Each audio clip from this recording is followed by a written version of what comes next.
Hello, I am नवीन कुमार और यहाँ पर एक कंपनी जो कि स्टॉक मार्केट से पैसे उठाने वाली है। कंपनी का नाम है सनटेक इंफ्रा सॉल्यूशंस। कंपनी का जो आईपीओ है 25 से 27 के बीच में खुलने वाला है, 25 से 27 जून। और 86 का कट ऑफ प्राइस सेट कर 42 करोड़ रुपीज़ कंपनी टोटल उठा रही है, जिसमें से 32 करोड़ ही कंपनी के पास में जा रहे हैं। बाकी 10 crore rupees worth of shares company के जो यहाँ पर प्रमोटर्स हैं वो अपना स्टेक यहाँ पर बेचने का कोशिश कर रहे हैं। अब कंपनी क्या काम करती है, तो कंपनी कॉन्ट्रैक्ट बेसिस के ऊपर में कंस्ट्रक्शन की, सिविल वर्क कंस्ट्रक्शन की सर्विसेज वगैरह हैं जो वो प्रोवाइड करती है, मेनली सिविल कंस्ट्रक्शन की। बाकी उसके अलावा दूसरे भी जैसे प्रोडक्ट्स होते हैं, जैसे स्ट्रक्चर जो होते हैं जो कि स्टील के बनते हैं, वो भी वो स्ट्रक्चर्स वगैरह प्रोवाइड करती है। तो B2 बेसिस के ऊपर में आज के दिन ये कंपनी काम कर रही है। और ये उधर अपने जो इंडिया है, वो जो NCR है, दिल्ली बिहार, वो जो रीजन है राजस्थान, उस एरिया में ज़्यादा काम कर रही है। कंपनी ने जो खुद की वैल्यू लगाई है वो 166 करोड़ रुपीज़ की लगाई है, तो अच्छी खासी यहाँ पर वैल्यू भी लगाई देखने को मिल रही है। कंपनी के अगर हम लोग प्रमोटर्स को दें तो प्रमोटर्स के पास में कितना स्टेक रहने वाला है। सो प्रमोटर्स के पास में बिफोर आईपीओ 94% मालिकाना हक था, यहाँ पर गलत लिखा हुआ है। और यहाँ पर कंपनी के पास में 69% मालिकाना हक प्रमोटर्स कर रहे जाने वाला कंपनी के अंदर में। अब थोड़ा सा हम RHP को भी देख लेते हैं, कंपनी क्या बोल रही है वहाँ पर। तो यहाँ पर गौरव गुप्ता जी इस कंपनी को आज के दिन चला रहे हैं, जिनके पास में अच्छा खासा कंपनी का स्टेक है। और यहाँ पर देखने को मिला कंपनी के ऊपर में केसेस वगैरह ठीक ठाक हो रखे हैं, क्रिमिनल केसेस भी हैं, है ना, प्रोसीडिंग्स कंपनी के खिलाफ में देखने को मिल रही हैं। तो उनको अगर हम लोग पढ़ना चाहें तो यहाँ पर मेरे को तो कुछ खास देखने को मिला नहीं, जिनको भी आप पॉज करके यहाँ पर पढ़ सकते हैं। नेक्स्ट यहाँ पर देख सकते कंपनी 2009 में शुरुआत हो गई थी, उसके बाद में ये इन्होंने माइलस्टोन्स वगैरह अचीव किए, जिनको आप पॉज करके आराम से पढ़ सकते हैं। सब्सिडरी होल्डिंग कंपनी वगैरह कंपनी के पास में कुछ भी नहीं है। गौरव गुप्ता जी आज के दिन 47 की एज है और दूसरी कंपनीज के अंदर में डायरेक्टरशिप ये होल्ड करते हैं, यहाँ पर देखने को मिलता है। कंपनी के इन मतलब जो गौरव गुप्ता जी हैं, इनके पास में ठीक ठाक एक्सपीरियंस इस पर्टिकुलर सेक्टर के अंदर में देखने को मिल रहा है। साथ में ही 5 लाख महीना की तनख्वाह आज के दिन ये उठाते हैं कंपनी से। कोई भी जो प्रॉपर्टी कंपनी यूज़ कर रही है वो सारी रेंट पर है, कोई भी ओन्ड नहीं है। जो लोगो कंपनी यूज़ करती है वो अभी तक रजिस्टर्ड नहीं है। एंड यहाँ पर जो एम्प्लॉयज़ काम कर रहे हैं कंपनी में वो 576 एम्प्लॉयज़ काम कर रहे हैं, जिसमें से हेल्पर्स ज़्यादातर हेल्पर्स काम करें, सुपरवाइजर्स भी 82 सुपरवाइजर्स, 77 इंजीनियर्स, तो अच्छे खासे एम्प्लॉयज़ भी कंपनी में आज के दिन काम कर रहे हैं। तो 576 तो पेरोल बेसिस पे काम कर रहे हैं, 200-250 लोग जो हैं कॉन्ट्रैक्ट बेसिस पे भी काम कर रहे हैं। That's great. जो कस्टमर, अब कंपनी जो कस्टमर्स हैं वो कौन कौन से हैं, तो यहाँ पर देखने को मिल रहा है सर्विसेज प्रोवाइड की गई कौन कौन से सेक्टर्स के कस्टमर्स को, ऑयल, गैस, कंज्यूमेबल फ्यूल्स, इन कस्टमर्स को सर्विसेज प्रोवाइड की जा रही है आज के दिन, राइट। अब ये कुछ प्रोजेक्ट्स हैं जिनको आप लोग यहाँ पे पढ़ सकते हैं, प्रोजेक्ट्स जो इन्होंने कंप्लीट किए हैं और कितने रुपए का प्रोजेक्ट थे। तो यहाँ पर आज के दिन देखने को मिला कि 230 करोड़ रुपए के प्रोजेक्ट्स ये आज के दिन कंप्लीट कर चुके हैं। That's great. नेक्स्ट यहाँ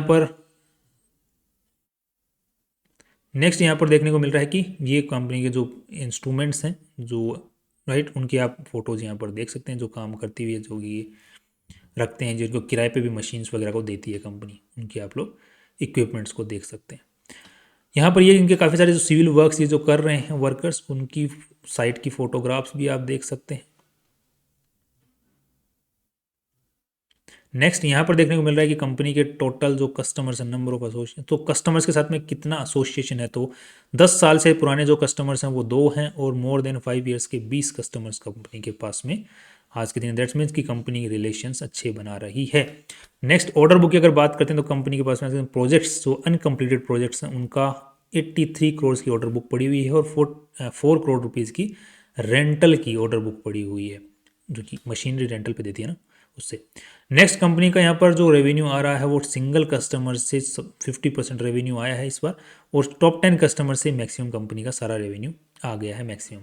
बाकी टॉप 1 और टॉप 2 कस्टमर से कंपनी का मेनली रेवेन्यू आया है। तो ये इस टाइप की कंपनी में जब छोटी कंपनी होती है तो टॉप 1 एक बड़ा प्रोजेक्ट मिल जाए तो वो एक सिंगल कस्टमर ही अच्छी खासी भरपाई कर देता है। So not a negative point over here in this company, because company छोटी है अभी। दूसरा, जियोग्राफी वाइज देखा जाए तो दिल्ली, बिहार और इस एरिया में कंपनी को प्रोजेक्ट्स आज के दिन मिल रहे हैं। पुराने भी इन्हीं एरिया से अच्छे खासे प्रोजेक्ट्स मिले, सो दिल्ली और बिहार में कंपनी ज़्यादातर फेमस है आज के दिन। नेक्स्ट, डायरेक्ट जो प्रोजेक्ट्स मिलते हैं कंपनी को एंड सब कॉन्ट्रैक्टरशिप बेसिस पे मिलते हैं, तो दोनों ही यहाँ पर देखने को मिल रहे हैं। मेनली डायरेक्ट ज़्यादा आज के दिन कंपनी को मिल रही है। कंपनी जो इक्विपमेंट से जो माल पैसा कमा रही है टोटल रेवेन्यू का सिर्फ 12% है, बाकी जो है पैसा जो है सिविल कंस्ट्रक्शन से ही कमा रही है। नेक्स्ट यहाँ पर अगर रेवेन्यू वाइज देखा जाए तो गवर्नमेंट प्रोजेक्ट्स कंपनी को नहीं मिलते, नॉन गवर्नमेंट प्राइवेट प्रोजेक्ट्स से ही कंपनी काम कर रही है। नेक्स्ट यहाँ पर देखने को मिल रहा है कि कंपनी ने कितने प्रोजेक्ट्स कंप्लीट कर लिए, उसमें से 2024 में देखा जाए तो कंपनी ने 2024 में एक प्रोजेक्ट कंप्लीट किया है आज के दिन, number of projects completed single. Next अब देख लेते हैं कंपनी को आरएचपी के अंदर में बैलेंस शीट को भी देख लेते हैं कितना पैसा इस पूरी कंपनी में लगा, तो 164 करोड़ रुपीज़ इस पूरी कंपनी में लगे, जिसमें से 50 करोड़ ही इन्वेस्टर्स का पैसा है, बाकी सारा उधारी का पैसा है, जिसमें से लोन पे बहुत ज़्यादा पैसा कंपनी ने यहाँ पर उठा रखा है, जो कि बहुत हालत ख़राब कर देने वाला है। नेक्स्ट और कंपनी जो आईपीओ से पैसा उठा रही है उसमें लोन का जो पैसा है वो चुका रही है, तो यहाँ पर देखने को मिल रहा है कंपनी लोन का पैसा नहीं चुका रही है। बट शॉर्ट टर्म अगर लोन होता तो कंपनी पैसा चुका रही होती, बट यहाँ पर लॉन्ग टर्म कंपनी ने लोन ले रखा है, शॉर्ट टर्म बोरोइंग भी काफ़ी अच्छी खासी ले रखी है, सो कंपनी के ऊपर में लोन का प्रेशर तो बहुत ज़्यादा है।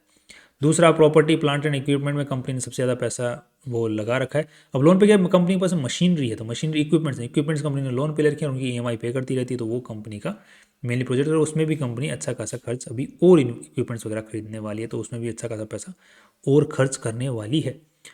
नेक्स्ट कंपनी का ट्रेड रिसीवेबल्स भी बहुत ज़्यादा है, लोन बहुत ज़्यादा है, इन्वेंट्री ठीक ठाक कंपनी के पास में अच्छी खासी पड़ी हुई है, और कैश बैलेंस भी 12-13 करोड़ रुपए पड़े हुए हैं। That's again good.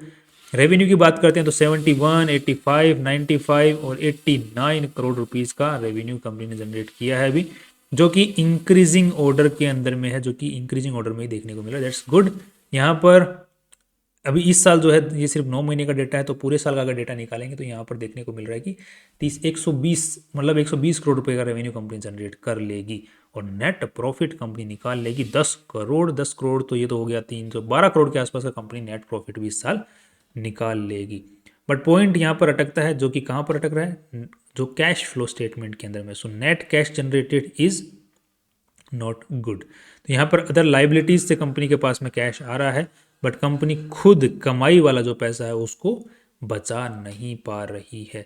So in this positive cash flow is in the negative sense, not in the positive sense. So cash flow is gonna be a biggest issue for this company, और ये issue I think company solve near term में करती हुई भी नहीं दिख रही है।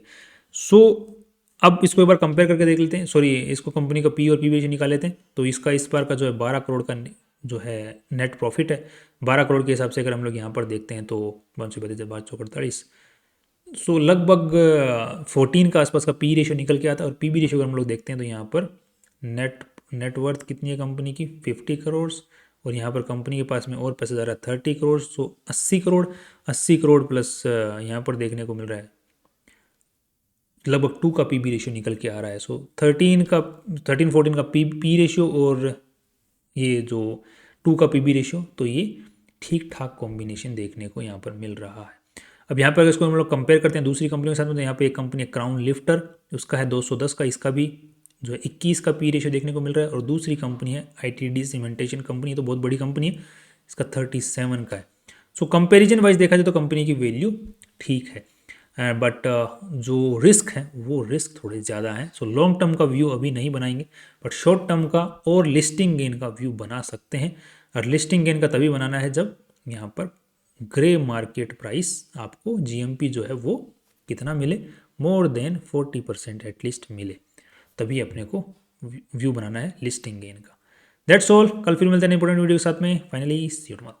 बाकी आप कोई भी अपना डिसीजन बनाए अपने फाइनेंशियल वजह से पूछ के ही बनाना है, because this was just a limited review.